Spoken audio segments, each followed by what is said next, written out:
Hello guys, I hope you all are doing well. जो अभी हम लोग जा रहे हैं, काफ़ी इम्पोर्टेंट टॉपिक को डिस्कस करने जा रहे हैं। Korean drama. कोरियन ड्रामा का मतलब ये नहीं है कि जो कोरियन ड्रामा काफ़ी इंडिया में फेमस है, एक जो एपिसोड चलते हैं वो नहीं है। वहाँ के पॉलिटिकल पार्टीज़ को लेकर के बोला गया है। कोरिया में पॉलिटिकल अनस्टेबिलिटी चल रहा है, उसी को कोरियन ड्रामा बोला गया है। South Korea political class must prioritize constitutional stability. जो साउथ कोरिया का जो पॉलिटिकल क्लास है, जहाँ वहाँ पे जो इम्पोर्टेंट पॉलिटिकल पार्टीज़ है, उनको प्रायोरिटाइज करना चाहिए कॉन्स्टिट्यूशनल स्टेबिलिटी पे। उनको सबसे पहला उनका जो मकसद होना चाहिए कॉन्स्टिट्यूशनल स्टेबिलिटी का होना चाहिए। ओवर द डिकेट्स, दसों साल से South Korea has evolve from a brutal military dictatorship to a pro business democracy. जो साउथ कोरिया जो इवॉल्व हुआ है, जो डेवलप हुआ है, एक ब्रूटल मिलिट्री डिक्टेटरशिप से एक प्रो बिजनेस डेमोक्रेसी की तरफ। ठीक है ना। पहले वहाँ पे मिलिट्री डिक्टेटरशिप था, लेकिन अभी क्या है, डेमोक्रेसी है। But this journey has also been bundled with controversies involving corruption, abuse of power and political vendetta. लेकिन जो ये जर्नी रहा है, ये आसान नहीं रहा है। इसमें भी काफ़ी सारे कंट्रोवर्सीज इन्वॉल्व हुए हैं, जैसे कि corruption, abuse of power and political vendetta. Abuse of power क्या होता है कि अगर कोई पॉलिटिकल पार्टी जो रूल करती है उस देश में, वो अपने पावर का दुरुपयोग करती है, उसी को एब्यूज़ ऑफ पावर बोलते हैं। और पॉलिटिकल वेंडेटा का मतलब होता है कि जो रूलिंग पार्टीज एक होती है, एक अपोजिशन पार्टी होती है, उसके खिलाफ में एब्यूज़ ऑफ पावर, जो अपने पावर का दुरुपयोग किया जाता है एक अपोजिशन पार्टीज़ के खिलाफ में, उसी को वेंडेटा बोलते हैं। The impeachment of the acting president, जो इम्पीचमेंट है एक्टिंग प्रेसिडेंट का, हाँ दुक सो, जो हटाया गया, एक्टिंग एक प्रेसिडेंट को हटाया गया है, जिनका नाम हाँ दुक सो है।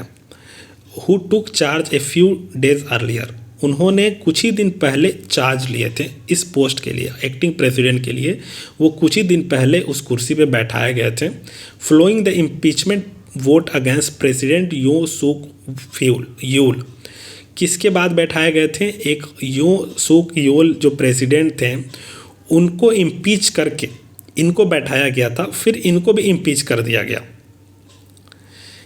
Exemplify the vulnerabilities in the political system, ये परफेक्ट एग्जाम्पल बनता है वीकनिंग इन, मतलब वल्नरेबिलिटीज़ का मतलब होता है कमज़ोर। पॉलिटिकल सिस्टम जो वहाँ पे कमज़ोर हुई है, ये एक परफेक्ट एग्जाम्पल है। Governance has been in paralyze state, governance जो है वो एक पैरालाइज, काफ़ी कमज़ोर स्टेट पे रहा है एवर सिंस, जब से mister you become president in 2022, जब से मिस्टर यू बने थे प्रेसिडेंट 2022 में। वाइल ही वोन ऑन ए थिन मार्जिन, जबकि वो जीते थे, जो इलेक्शन जीते थे वो काफ़ी कम मार्जिन से, काफ़ी कम वोट और सीटों से जीते थे। The opposition Democratic Party took control of the National Assembly, जो अपोजिशन डेमोक्रेटिक पार्टी है उसने कंट्रोल ले लिया नेशनल असेंबली पे। Controversies and scandal followed, controversies और स्कैंडल फॉलो करती है। And his approval rating tanked to below 20%, जो उनको अप्रूव किया गया था, जो उनको जिताया गया था, जो जनता ने उनको जिताया था, उनका जो एक अप्रूवल रेटिंग जो है वो काफ़ी नीचे गिर गया, below 20%। In April this year, इसी अप्रैल 2024 अप्रैल में, the democratic party won the legislative election again, जो डेमोक्रेटिक पार्टी है उसने फिर से दोबारा से इलेक्शन जीत लिया। Widening it's lead in parliament, वो पार्लियामेंट में लीड करने लगा, काफ़ी ज़्यादा सीटों से जीत गया। As the chasm between presidency and the opposition controlled national assembly widened, जो खाई है, जो दूरियां हैं, चास्म का मतलब क्या होता है? चास्म का मतलब होता है gap. As the chasm between the presidency and the opposition controlled national assembly widened, जो नेशनल जो प्रेसिडेंसी है और अपोजिशन कंट्रोल नेशनल असेंबली है, उसके बीच में एक खाई बन गई है, गैप बन गई है। Mister Yoon declare martial law. Mister Yoon ने क्या किया है, उन्होंने डिक्लेयर कर दिया है martial law earlier this month, इसी मंथ के शुरुआत में, इसी मंथ के पहले, which triggered instant protest from political quarters and the public, जिसने उकसा दिया है प्रोटेस्ट और पॉलिटिकल क्वार्टर्स एंड पब्लिक में एक प्रोटेस्ट उकसा दिया। In a country that still keeps the dark memory of its not so distant military dictatorship, वो उस कंट्री में जो स्टिल कीप्स, जो अभी भी वो डार्क मेमोरीज रखता है, जो डिक्टेटरशिप था वहाँ पे, वो काफ़ी ज़्यादा दिन नहीं हुआ, जो डार्क मेमोरीज रखता है वो काफ़ी ज़्यादा दिन नहीं हुआ डिक्टेटरशिप का।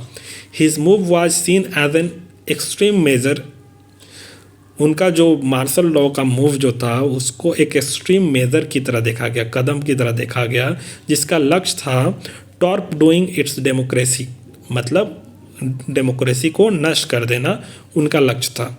ही was impeached and prime minister stepped in as a interim leader, उनको क्या किया गया, इम्पीच्ड कर दिया गया and prime minister stepped in as a interim leader, but his tenure has also proved short-lived. मतलब उनका जिनको दोबारा से मतलब जिनको बैठाया गया इंटरिम लीडर के तौर पे, उनको भी काफ़ी कम समय दिया गया, काफ़ी कम समय के लिए रहे। This is the first time South Korea is impeaching an interim leader, ये पहली बार है जब साउथ कोरिया इम्पीच कर रही है एक इंटरिम लीडर को। The crux of the dispute was mister refusal to appoint 3 जजेस to fill vacancies at the 9 member constitutional court. जो क्रक्स है ऑफ द डिस्प्यूट, जो निचोड़ है ये जो डिस्प्यूट का, ये क्या था, मिस्टर का जो रिफ्यूज़ल, मिस्टर जो प्रेसिडेंट थे उन्होंने रिफ्यूज़ कर दिया अपॉइंट करने के लिए 3 जज को to fill vacancies at 9 member constitutional court. जो वहाँ पे कॉन्स्टिट्यूशनल कोर्ट है उसमें 9 मेंबर रहते हैं, जिसमें 6 मेंबर थे और 3 वैकेंसीज थी, उनको अपॉइंट करने के लिए मिस्टर ने रिफ्यूज़ कर दिया। According to South Korea constitution, South Korea के कानून के हिसाब से a president will be stripped of power as soon as they are impeached in parliament, but to remove them from office at least 6 judges in the constitutional court should rule in favor of the impeachment.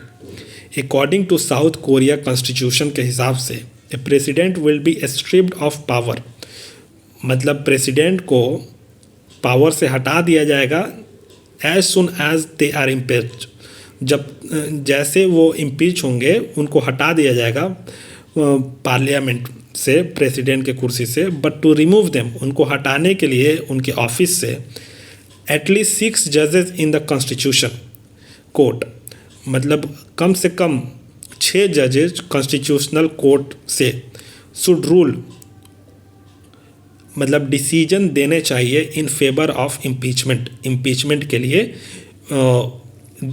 Decision देने चाहिए।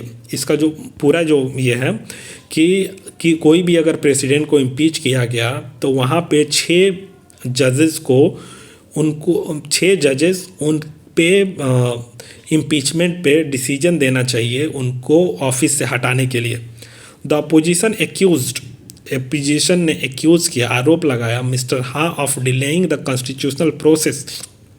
जो mister हैं वो constitutional process को वो delay कर रहे हैं। While mister and the ruling People Power Party argued that only an elected president has the power to sign off appointment for the constitutional court.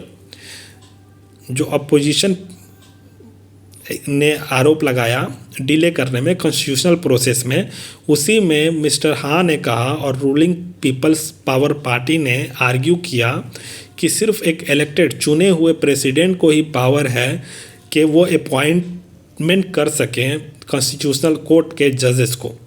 This would mean, जिसका मतलब ये हुआ कि the political and constitutional crisis is expected to persist. जो इसका मतलब ये हुआ जो पॉलिटिकल और कॉन्स्टिट्यूशनल क्राइसिस है, जो गिरावट है, जो अभी खराब सिचुएशन है, वो एक्सपेक्टेड टू परसिस्ट, अभी वो रहेगा फॉर द फोर्सिबल फ्यूचर, कुछ फ्यूचर के लिए, कुछ टाइम के लिए, at a time when South Korea is grappling with economic wars and also security challenges from North। उस समय में ये मतलब क्राइसिस रहेगा जब साउथ कोरिया वो स्ट्रगल कर रहा है इकोनॉमिक क्राइसिस को लेकर के, सिक्योरिटी चैलेंजेस को लेकर के from the north. A prolonged crisis and paralysis in governance could also weaken the political institutions and empower anti-democratic forces which were in power until the late 1980s। ये एक जो लंबा समय तक क्राइसिस रहेगा, एक प्रोलॉन्ग्ड मतलब लंबा समय तक जो क्राइसिस रहेगा और पैरालिसिस रहेगा गवर्नेंस में, कुड ऑल्सो वीकन, ये कमज़ोर कर सकता है पॉलिटिकल इंस्टीट्यूशंस को and empower anti democratic forces, और वो मजबूत कर सकता है जो एंटी डेमोक्रेटिक फोर्सेस, जो डेमोक्रेटिक के खिलाफ फोर्सेस थी, उनको मजबूत कर सकता है, विच वर इन पावर, जो वो पावर में थे अनटिल द लेट 1980s तक वो पावर में थे। This is perhaps the deepest crisis south Korea is facing. यह शायद डीपेस्ट क्राइसिस, सबसे ये गहरा क्राइसिस है South Korea is facing, south Korea face कर रहा है since it's transition into democracy. जब वो डेमोक्रेसी में ट्रांजिशन हुआ, जो बदलाव आया डिक्टेटरशिप से डेमोक्रेसी में जो बदलाव आया 1980s के बाद, ये फर्स्ट टाइम है जब ये क्राइसिस फेस कर रहा है। इट्स फ्रेक्सियस पॉलिटिकल क्लास, जो ये पॉलिटिकल पार्टीज हैं जो बटे हुए हैं, शुड प्रायोरिटाइज कॉन्स्टिट्यूशनल स्टेबिलिटी। उनका पहला मकसद ये होना चाहिए प्रायोरिटी में कि वहाँ पे कॉन्स्टिट्यूशनल स्टेबिलिटी, स्थिरता होनी चाहिए ओवर नैरो पॉलिटिकल इंटरेस्ट। मतलब एक पॉलिटिकल फ़ायदे के लिए, एक छोटी सोच की पॉलिटिकल फ़ायदे के लिए, ठीक है ना, के ऊपर कॉन्स्टिट्यूशनल स्टेबिलिटी होनी चाहिए। ये नहीं कि पॉलिटिकल फ़ायदा हो रहा है तो कॉन्स्टिट्यूशनल स्टेबिलिटी को नुकसान पहुंचा दे, लेकिन वहाँ पे कॉन्स्टिट्यूशनल स्टेबिलिटी को सबसे ऊपर रखना चाहिए एक पॉलिटिकल फ़ायदे के लिए, पॉलिटिकल फ़ायदे के बजाय। The new acting president should strive, मतलब न्यू एक्टिंग जो प्रेसिडेंट है उनको प्रयास करना चाहिए फॉर कंसेंसस, सहमति के लिए, विद द की पार्टीज़, जो इम्पोर्टेंट पार्टीज़ के साथ, ऑन अपॉइंटमेंट्स पर, to the constitutional court, constitutional courts में अपॉइंटमेंट को लेकर के, and expedite the impeachment proceeding against mister Yoon, और ये तेज़ी करना चाहिए जो इम्पीचमेंट प्रोसीडिंग है अगेंस्ट मिस्टर यू के खिलाफ। Thank you guys. I hope you understood this article. I have tried my level best to explain everything. If anything you are facing, if any kind of problem you are facing, please comment in the write in the comment section. I will try to give answer. Thank you guys.